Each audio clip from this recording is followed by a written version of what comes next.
Good morning, everyone. So we're going to start out first with praying with fire number 2. Today's topic is called Needlepoint, yeah? So as usual, he gives a little bit of an introduction, making a little story or anecdote, and then he explains it. He says, "Gorgeous, isn't it?" The wife asks her bewildered husband. She stood with her daughter, admiring the large frame masterpiece they had just purchased. They paid a fortune for it, a handcrafted original work of art. The husband stood on the other side, baffled. From his vantage point, the frame held a mass of tangled strings in a hodgepodge of colors. It looked more like a fabric destroyed in the washing machine than an expensive tapestry. "I am missing something," he asked. "It looks damaged to me. Come around to the front," he was advised.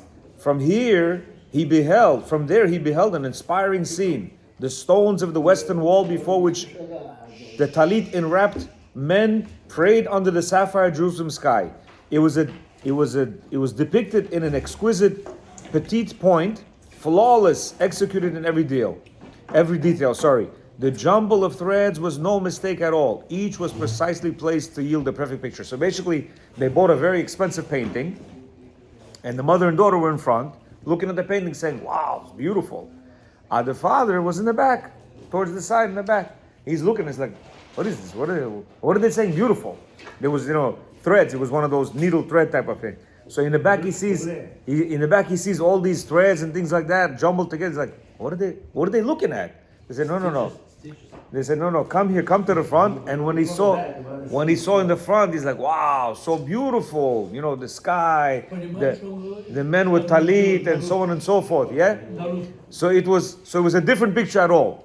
So on this, he wants to say, the current galut and the road to the final redemption appear in our eyes as a swirling upheaval.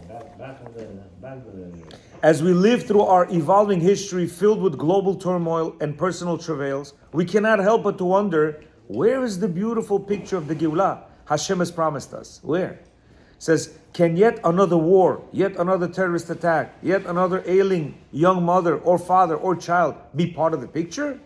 He's saying, just like as we, the men, looked at the picture in such a, what's going on over here, yeah? He says, same thing with us. We don't see what Hashem is right now painting or what Hashem is doing right now in the world. We see the back end of it, yeah? We're looking at the back and thinking, well, what's going on over here, yeah? He says, the tapestry provides the answer. All this point in our history, we can view the picture only from the back, where utter confusion is all we see. In fact, the Torah has forewarned that this is how our world would appear to us as the Geulah is being precisely crafted. Meaning the Torah said it's going to look very confusing. It's going to be a picture of turmoil. We're not going to be able to understand the full picture of what's going on. He says, the Gemara tells us that by the time Mashiach comes, many Jews will be losing hope of redemption. Rashi explains that the Jews will be in such an abysmal state that the darkness of the Galut will erode their confidence, leading them to wonder if all their suffering throughout the ages has been in vain. People are going to be like, listen, how long can we endure this suffering? It's going to be like, I don't understand. All the suffering that went through is in vain. We don't see an end to the Galut.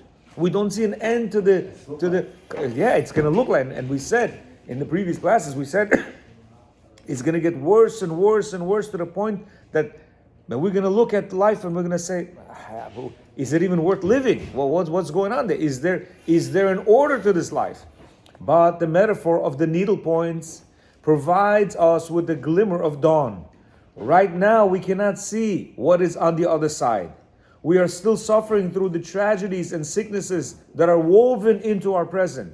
By strengthening the power of our prayer and the underlying emunah, we can hasten the arrival of the moment when Hashem will turn His masterpiece around and reveal the glorious tapestry He has been creating all along. Meaning Hashem, just like in this picture, when you sold the thing, it all looks like Mishka Babel, needle threads here, point here, things like that. He says, same thing Hashem is right now, building to a whole episode where eventually He's going to show us the picture and we're going to say, oh wow, now everything falls in place. He says, when we see Ishmael run amok and the nations of the world defend his every dastardly act, we recognize this as the sign that the ultimate redemption is at hand. Yishmael's identity with prayer is intended to make us aware that indeed the antidote to fear and terrorism is our sincere prayers.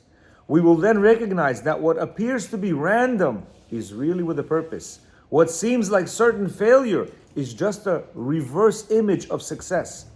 When it appears that Hashem is not even in the picture, it is actually Hashem is weaving into the fabric every distinct, minute detail. We will marvel at each and every stitch to see clearly how they come together to form a dazzling picture of Geulah. There's going to come a time soon, he says, that all this confusion is going to look like a perfect picture. That everything that Hashem is right now orchestrating in the world, all the craziness that's going on, all the persecution, all the people who are behind Ishmael and saying, oh, and you know what, no matter where it is. Yesterday I saw in Mexico, they were burning the Israeli consulate in Mexico. It's everywhere. They've put people in the whole world to go against the Jews. He says, after this whole quote-unquote picture that's going to be finished by Hashem's weaving craft, we're actually going to see the picture in a different way. We're going to say, oh wow, now we understand. But for us right now, what do we have to do? Is we have to hold on to the emunah and to the bitachon that everything is being done by Hashem. And the most important thing that we can go by is just to pray, right? This book is about prayers. So only through prayers are we going to be able to sustain this turmoil of the looking at the picture in the reverse way. Baruch Adonai Olam.